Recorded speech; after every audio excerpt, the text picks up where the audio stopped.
না, আমার কোনো গার্লফ্রেন্ড নাই। আপনার গার্লফ্রেন্ডের নাম কি?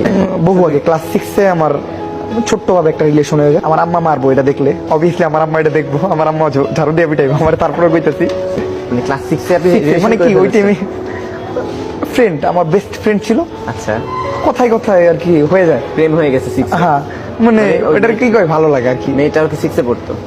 না, মেয়েটা ওই টাইমে আমার খেয়াল ছিল না আর কি। আমার সরি সিনিয়র হলে আমি বলতে 7-এ পারেন, পড়তাম, ও সিনিয়র হলে 6-এ বলতে পারেন। আমি 7-এ পড়তাম, ও 6-এ পড়তো। আচ্ছা, না কিন্তু এটা কি আমরা এখন- friend ছিলাম। না না আপনি 7-এ ছিলেন, উনি 6-এ ছিল, জি। এটা কি এখন বানালেন নাকি সত্যি সত্যি 7? না না না 7-6-এ ছিলাম আমরা, এক বাড়িতে থাকতাম আর কি। আচ্ছা, তো যার জন্য হয়ে যায় কথায় কথায়।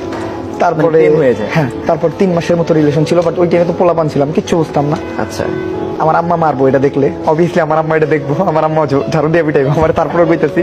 তো একটা টাইমে যখন বুঝতে পারি যে না, আমাদের এটা বুঝার বয়সী না, আমরা কে রিলেশন করুম, তখন আমি 8-এ উঠলাম মাত্র। মানে 7-এর শেষের দিকে রিলেশন হয়েছে, এই টাইমে উঠলাম। আমার জিএসসি পরীক্ষার একটা প্যারা মাথায় ঢুকে যায়, আমি অনেক ভালো স্টুডেন্ট ছিলাম।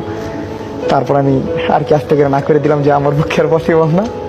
ওইখান থেকেও তখন একটু আর কি একটু মন খারাপ তৈব, দেন 2 পাশ থেকে যে বাদ হয়ে যায় তারপরে মিস ইউ জান, অনেক মিস করতেছি তোমাকে।